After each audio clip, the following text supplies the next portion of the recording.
Fala, gente, beleza? Ale Street com mais um vídeo para vocês, mais um pouco da nossa rotina aqui na Street Machine, né? Hoje vai ser um vídeo parado, né? Não vai ser um vídeo dinâmico mostrando nada, né? Vai ser para fechar um parênteses, né? Que eu sinto que ficou faltando aí nos nossos vídeos, né? Bom, a Elba tá tudo bem com ela, tá aqui do meu lado, inclusive, né? Tá presa aqui porque tem carro na frente, ela não tá conseguindo sair, tá desesperada porque quer ganhar a rua, né? Vamos ver se os próximos vídeos a gente já faz uns vídeos dela já, mostrando como é que ficou, né, o motor depois de feito. Já usei ela bastante mesmo. Precisei mexer algumas coisas no acerto, né? Bastante coisa não, mas precisei dar uma acertadinha em algumas coisas, tal, e corrigindo algumas coisas, tudo. Depois eu detalho pra vocês aí nos próximos vídeos. Esse vídeo, na verdade, tô até de olho no tempo aqui, não quero que ele fique muito grande, vai ser para fechar o parênteses nos vídeos que eu tenho bem lá atrás, chamado Carro versus Custos. Quem acompanha o canal constantemente deve lembrar desse vídeo aí, onde eu postei várias manutenções de um carro que eu tive, né? De uma Santana Quanto. E o objetivo do vídeo era mostrar aí o quanto custa ter um carro como aquele ali, um carro já bem mais antigo, com bastante coisa para fazer, com preço relativamente médio aí, né? Um dos carros mais baratos, né? Uma das opções, na verdade, dos carros não, mas as opções mais baratas que tem no mercado, né? São aqueles carros que começam aí com 15, 20 mil reais, né? Geralmente da década de 90, década de 2000. Hoje em dia você tem uma infinidade de opções aí, tanto nacionais quanto importados, né? Volkswagen, Ford, GM, Fiat, Honda, Toyota. Tem bastante desses carros e bastante deles rodando no mercado. Então eu peguei um modelo, né? Um modelo que deu certo de eu comprar, né? Na época. E era um modelo na época que oferecia um bom espaço interno, na época, né, em 96, né, oferecia um bom espaço interno, oferecia uma mecânica robusta, oferecia um trem de força, né, robusto também, uma manutenção relativamente barata para a época e para hoje ainda, né, mas existiam outras opções também, né, na mesma faixa de preço. Hoje existem outras opções. Chevrolet Vectra, Fiat Marea, Palio Weekend, que mais? Honda Civic, Toyota Corolla, mas são carros que já são mais usados, né? Tem geralmente mais de 20 e poucos anos de uso, então em geral esses carros começam a dar muito problema, tá? Bom, então eu coloquei ali todos os custos, né? Todos os trâmites, até inclusive gravei fazendo a documentação dele, passando para o meu nome. Eu acho que pegando estrada com ele, manutenção de câmbio, de freio, de suspensão, de correias e assim por diante, tá? O último vídeo desse carro foi do motor de partida, se eu não me engano, né? Depois que a gente fez o câmbio. E aí eu não fechei esse parênteses, então eu vim aqui hoje para passar para vocês um pouco da minha impressão desse carro, tá? O que eu pensava, né, sobre esse carro, o que eu penso sobre esse carro, e eu acabei vendendo ele. Vendi a quanto, né? Até para tirar um problema a mais daqui das minhas costas, né? E essa grana me ajudou a terminar a Elba daquela quebra que teve, tá? Entre outras coisas que eu fiz também. Beleza? Bom, Santana Quantum. Vai começar a polêmica agora, inclusive, né? Santana Quantum 96, Evidence, é um carro que tem ar, direção de fábrica, os 4 vidros elétricos. Na época, tido como um carro de luxo, né? Um pouco tempo depois chegaria, aliás, no mesmo ano, né? Na verdade, chegaria a Passat e a Passat Variant, tá? Uma evolução aí do Passat, né? Não sei se eu ia comentar, mas assim, o que a gente tem como Santana aqui no Brasil, na primeira geração, na verdade é um Passat, né? Então tem aquele Passat que a gente conhece, né, que tem os farolzinhos redondo, 2 farol redondo, farol quadrado grande, 2 farol quadrado, Pointer, Village, assim por diante. Quando a Volkswagen lá na Alemanha fez a segunda geração, essa geração foi lançada aqui no Brasil como Santana. Depois veio a terceira geração, que em meados aqui de 95, 96 veio para cá para o Brasil também, né? Passat Variant. Inclusive a Quantum lá era Passat Variant ou Passat Syncro, quando ela era 4x4, 5 cilindros, tá? Saiu essa motorização lá na Alemanha, da Quantum, daquela Quantum quadradinha, tá? Se vocês baterem na internet vocês vão achar aí. Era coisa que eu devia ter explicado antes, quando eu tinha o carro, né? Aí depois saiu a versão B5, se eu não me engano. A gente veio pra cá, a gente conheceu como Passat alemão, né? Passat alemão. E depois veio as outras versões, B6, B7, acho que finalizou agora na B7, né? Na verdade, a Santana que a gente tem aqui, da segunda geração e da terceira, e a Santana Quantum, foi, vamos dizer, um carro, um Passat geração 3 abrasileirado, vamos dizer assim, né? Um facelift. Mas na época ainda era tido como um carro de luxo, né? Um carro de luxo da Volkswagen, tá? Pode até não agradar muita gente, né? O que eu vou falar agora, mas na época, mesmo na época, já existiam opções infinitamente melhores do que a Santana Quantum, tá? Foi uma experiência que eu tive. Tá certo que o meu carro não ajudou também.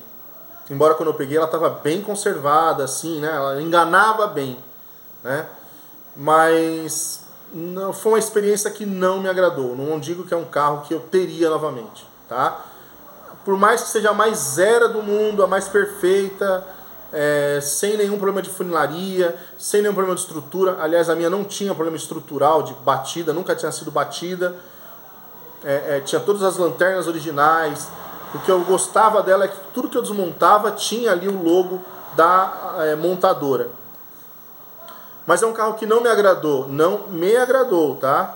Na ergonomia, tá? Autonomia também não. O pessoal fala que esse carro fazia 10 aqui dentro, 16 na estrada. Comigo nunca passou de 8. Acho que eu tenho até um vídeo gravando isso. Tá? E na estrada nunca passou de 11. Ah, mas você tem um pé pesado. Não, andando que nem moça, né? Andando que nem uma moça. Cruzeando com carro a 100, 110, 90, você entendeu? E aqui dentro andando como tem que andar mesmo, devagar, não tem jeito. Mas a posição que ela te coloca ali não é uma posição confortável, principalmente para estrada, tá? Para trânsito é cansativo, mas para estrada é pior ainda, tá? Por incrível que pareça, a Elba consegue ser mais confortável, tá? Na estrada, então você consegue tirar 5, 6 horas direto sentado na Elba, mas não consegue tirar mais do que 3 sentado na Quantum, tá? Os comandos não são muito bem acabados, né? Não é incomum você, ao apertar um comando, acabar desencaixando ele, quebrando ele, os acabamentos também, tá? O ponto forte desse carro é o motor. É um motor torcudo, né, o 2.0, com uma injeção IC4, né? Já é 4 bicos, já é digital, né? Já tem atador de marcha lenta, já é uma injeção bem moderna, assim, completa. Nunca tive um problema com a injeção, a não ser manutenção de bico, assim por diante. Mas carro ficar oscilando, marcha lenta maluca, ar-condicionado quando você liga o carro fica estranho, nunca. Sempre foi perfeito essa parte. Porém, a parte de estrutura do carro, a parte de aço, de metal, de carroceria do carro é muito frágil, tá? Isso eu estendo a toda a linha Volkswagen da geração aí de 2000 para baixo, vamos falar assim, né? A minha, por exemplo, tinha trinco no túnel, o famoso trinco no túnel. Era uma coisa muito complicada para fazer, porque você precisa desmontar, arrancar fora todo o painel, arrancar fora toda a parte de ar-condicionado. Não existe peça de reposição com muita facilidade, peça nova para esse carro na parte de ar-condicionado, ou seja, na hora da desmontagem precisa tomar muito cuidado, restaurar bem, guardar bem, porque senão você perde o ar-condicionado. Hoje em dia, os profissionais não estão mais muito interessados também em pegar grandes reformas para fazer. E ela é um carro bem trabalhoso para fazer reforma. A título de conhecimento, eu fiz alguns orçamentos de reforma dela, tá? Reforma, não é uma restauração, reforma, mas uma reforma bem feita, tá?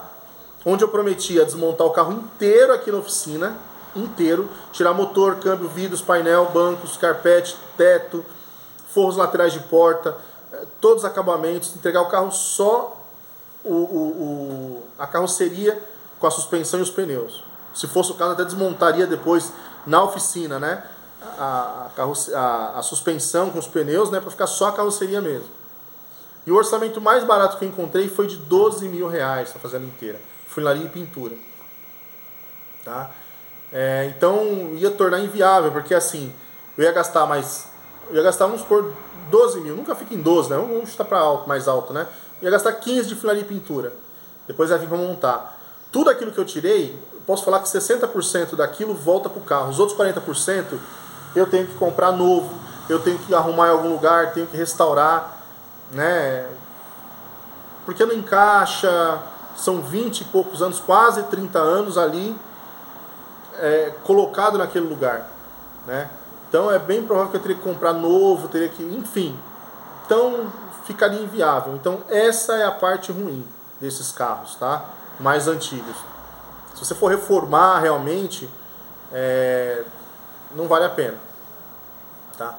Ah, mas aí o carro que valia 20, 15, ele agora passa a valer 60. Eu acho que nessa especulação que o mercado tem hoje, pode até ser, se eu achar o público certo, um cara que queira realmente aquele meu carro. Mas no demais não faz sentido. Com 60 mil você consegue andar num carro muito melhor.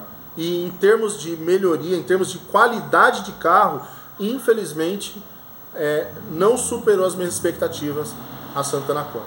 Tá bom? Usei bastante, me quebrou muitos galhos, me ajudou bastante. Fiz algumas viagens com ela, me diverti, curti o momento. Mas confesso que a linha Santana e Quanto, tanto da segunda quanto da terceira geração, eu não teria. Talvez teria da primeira. Porque a primeira ela te entrega aquilo que realmente você tinha na época, né? Anos 80, anos 90, você não tinha muita opção. A partir dos anos 90, principalmente a partir de 95, chegou muita opção no mercado. Com isso o brasileiro começou a ficar mais exigente. E aí as montadoras precisaram se adequar a isso. É que na época, algumas montadoras nacionais, algumas das 4 montadoras nacionais, elas ofereciam o que tinha. Não, que tem isso aí, ó. Você entendeu? Vamos pegar uma carroceria nova, por exemplo, mas vamos colocar um motor de Opala. Motor da década de 50. Você entendeu? E o pessoal cultua isso até hoje. O melhor ômega que tem na opinião deles é o 400. Sendo que você tem um motor muito melhor que é o 3.0, mas muita gente não dá valor. Quem conhece dá valor, mas quem não conhece acha que o melhor é o 400. Entendeu? Então são essas coisas que não agradam, esse hiato que teve, né? Na década de 90 para os anos 2000, e na verdade começou a melhorar de 2010 para frente, né? A gente começou a ter carros bons realmente de 2010 para frente, que deixa em questão aquela pergunta: será que realmente compensa eu pagar um pouco menos para ter um pouco mais, né? Ter um carro melhor, mas mais antigo, ou de repente vale a pena eu pegar esse dinheiro, seja entrar no financiamento ou juntar um pouco mais e pegar um carro mais novo, porém mais caro e, detalhe, com uma durabilidade menor. Tá? Os carros hoje, os carros atuais, têm uma durabilidade menor. O que eu gosto dos carros da década de 80, 90, que ainda rodam alguns hoje, um está aqui do meu lado que é a Elba, é que eles aceitam rodar muito mais tempo protelando a manutenção. E pra gente que às vezes não tem grana, isso acontece com frequência, né? Não é incomum, de repente, você tá sem grana aquele mês, suspensão tá batendo, o outro mês também aconteceu um imprevisto, eu termino a minha última parcela do cartão daquele outro negócio que eu fiz, aí eu consigo arrumar o carro. Então os carros da década de 90 e 80, e até o meio da década da década de 2000 a 2010, né? Alguns carros, não são todos, eles aguentam dar um tempo a mais sem manutenção, protelando a manutenção. De 2010 para frente não tem jeito, não adianta, tá? É igual a famosa meia sola, né? Isso não existe mais na linguagem dos mecânicos, graças a Deus. Mas alguns ainda insistem em fazer isso, alguns poucos, né? E esses carros mais antigos até aceitam a meia sola para daqui e ali. Os mais novos não tem jeito. Existem carros mais novos hoje que não tem nem peças de reposição para retífica, tá? Não faz retífica. Motores 3 cilindros principalmente, tá? O que faz é uma gambiarra ali para tentar, né, passar o defeito para uma outra pessoa, né? Mas geralmente os motores hoje, a ideia da montadora é: acabou, tira um, põe o outro. Beleza? Então essa foi fechando aí de vez, né, o carro versus custos, a minha opinião sobre a Quanto, tá? Mais uma vez eu digo, eu não teria outra, né, da linha segunda, da segunda, terceira geração, linha Santana e Santana Quanto, eu não teria. É um carro que vai dar muito gasto, vai dar muita dor de cabeça e ele te retorna muito pouco. Pelo mesmo valor você consegue o mesmo conforto de outros carros de outras montadoras. Beleza? Obrigado e até o próximo vídeo.